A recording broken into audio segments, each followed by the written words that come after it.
Ketika mendengar kudeta Myanmar, apa yang terlintas di pikiran kalian? Perang yang berdarah? Atau transisi yang damai? Dan kira-kira bagaimana tanggapan ASEAN terhadap kudeta di salah satu negara anggotanya tersebut? Selamat datang di channel Multi Perspektif. Di sini saya, Bang Netral, akan memandu kalian semua untuk melihat sebuah isu internasional dalam berbagai perspektif. Karena satu pandangan saja tidaklah cukup.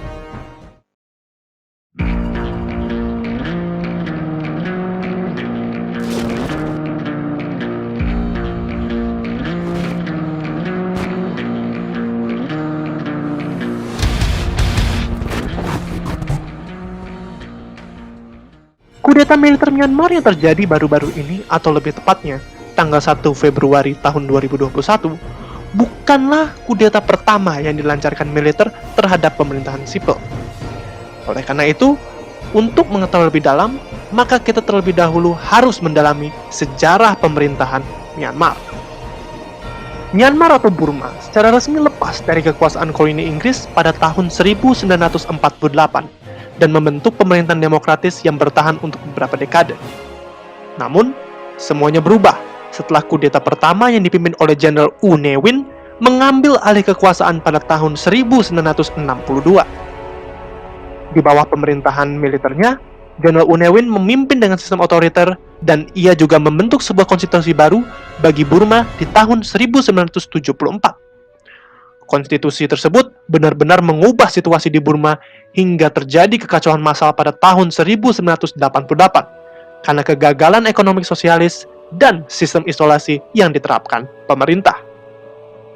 Aksi kerusuhan tahun 1988 membuat militer Burma langsung turun ke jalan demi menjaga ketertiban negara dan mempertahankan posisi kepemimpinan Jenderal U Ne Win. Keterlibatan militer menyebabkan setidaknya 3.000 orang terbunuh hingga membuat Jenderal U Ne Win mundur dari jabatannya. Meskipun begitu, militer Burma masih memegang kekuasaan penuh di negara mereka sehingga rezim junta militer terus dilanjutkan. Di tahun 1989, pemerintah junta militer secara resmi mengganti nama negara mereka dari negara Burma menjadi negara Myanmar. Tahun 1990, sebuah pemilihan presiden atau kepala negara sempat digelar di Myanmar, di mana kandidat sipil saat itu, Aung San Suu Kyi, memenangkan pemilu dengan suara terbanyak dan mengalahkan kandidat militer. Kekalahan ini membuat pihak militer naik darah, sehingga langsung menangkap dan memenjarakan Aung San Suu Kyi di rumah legendarisnya hingga baru dibebaskan pada tahun 2011. Kekuasaan militer yang sangat otoriter di Myanmar membuat negara tersebut terkena banyak sanksi oleh Amerika Serikat dan Uni Eropa. Sanksi-sanksi tersebut secara bertahap terus melemahkan ekonomi Myanmar hingga akhirnya di tahun 2011 memaksa pihak militer untuk melakukan perubahan yang signifikan. Militer Myanmar yang sudah puluhan tahun menguasai pemerintahan, secara tiba-tiba di tahun 2011 mengumumkan pembubaran pemerintahan junta militer dan membentuk parlemen sipil sebagai transisi pemerintahan secara damai. Dengan pengecualian, militer akan tetap diizinkan memegang kekuasaan mayoritas di Myanmar. Pemilu pun digelar dan partai yang dipimpin Aung San Suu Kyi menang telak dan secara resmi menyerahkan sebagian porsi kekuasaan kepada sipil. Transisi damai tersebut menjadi angin segar bagi Myanmar yang mulai kembali dipimpin oleh pemerintahan sipil yang demokratis di bawah Aung San Suu Kyi. Namun, setelah 10 tahun berkuasa, militer Myanmar pada 1 Februari 2021 kembali melancarkan aksi kudetanya terhadap pemerintahan petahana. Nah, Sobat Multiverse, setelah mendengar penjelasan singkat tentang sejarah pemerintahan Myanmar, kira-kira menurut kalian, bagaimana tanggapan pemerintahan militer Myanmar terhadap aksi kudeta yang terjadi? Dan bagaimana pandangan ASEAN sebagai organisasi paling berpengaruh di Asia Tenggara? Mari kita telusuri lebih dalam. Melihat dari perspektif militer Myanmar yang baru saja mengambil alih kekuasaan, hal tersebut dianggap mereka bukan sebagai kudeta karena konstitusi Myanmar mengizinkan aksi tersebut untuk terjadi. Konstitusi menyebutkan jika pihak militer diberi kekuasaan penuh untuk mengambil alih kekuasaan pemerintahan jika terdapat sebuah kondisi yang mengancam persatuan dan kesatuan negara Myanmar. Menurut militer, kondisi Myanmar sekarang berada di ujung tombak karena adanya indikasi kecurangan dalam pemilu parlemen Myanmar yang dilaksanakan di tahun 2020 kemarin. Faksi militer yang diprediksi memperoleh kursi mayoritas ternyata berhasil dikalahkan dengan telak oleh faksi partai Aung San Suu Kyi yang memperoleh 3/4 kursi parlemen.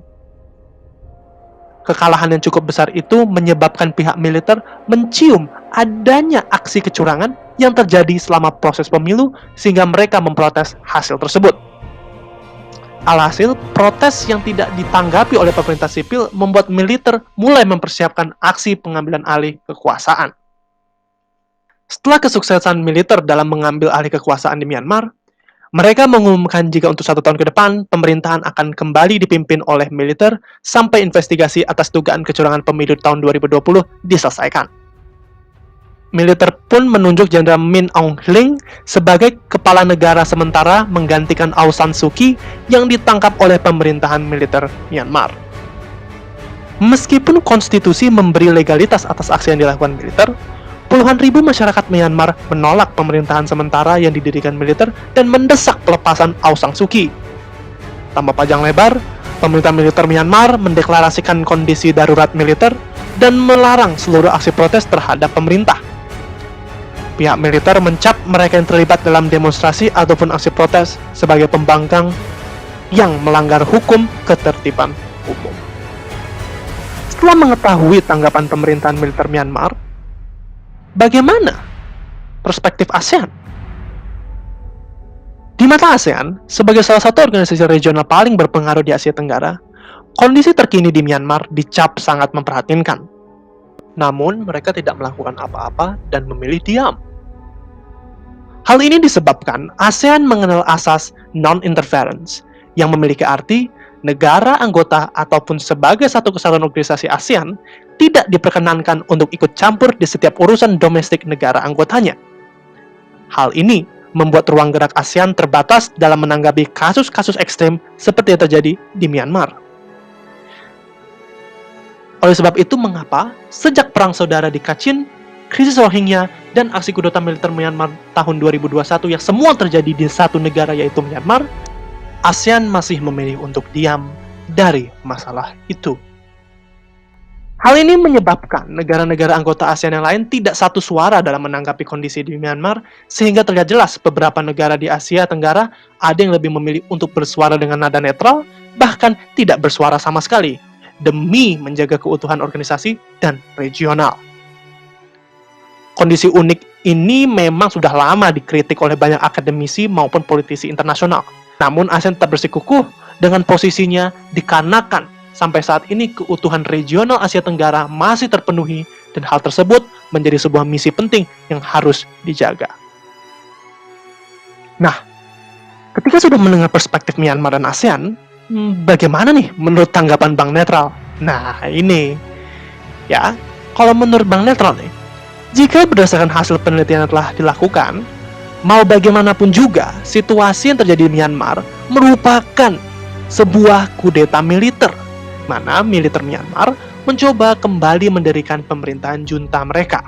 Meskipun militer Myanmar bersikeras jika tindakan mereka sesuai dengan konstitusi yang berlaku, namun semuanya sudah terlihat jelas ketika prajurit dan kendaraan tempur mulai memasuki kota-kota besar di Myanmar beberapa minggu sebelum kudeta terjadi.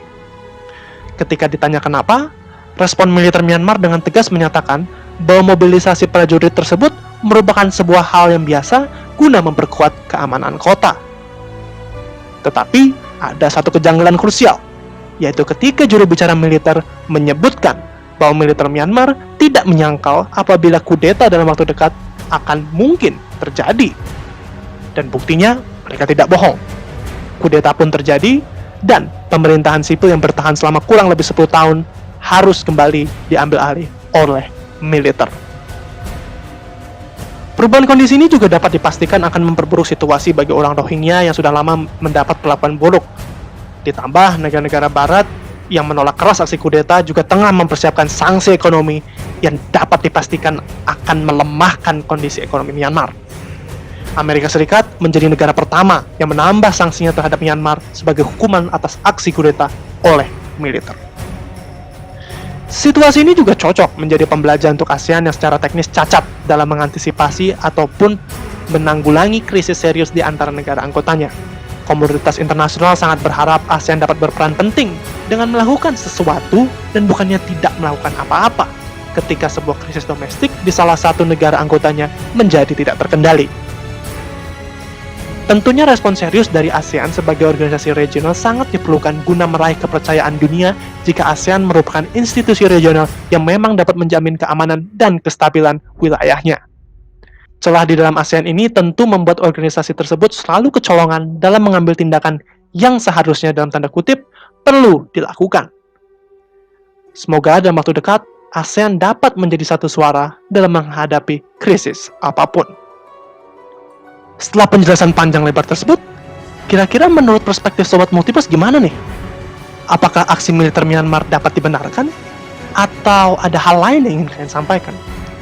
Jangan lupa, langsung komen di bawah ya, karena dapat dipastikan akan langsung dibaca oleh tim multiperspektif. Dan siapa tahu, mungkin akan dijawab oleh Bank Netral. Oke Sobat Multiverse, jangan lupa subscribe, like, dan share video ini ke teman-teman kalian untuk saling mengedukasi tentang isu internasional. Sampai jumpa di konten selanjutnya, dan bye-bye.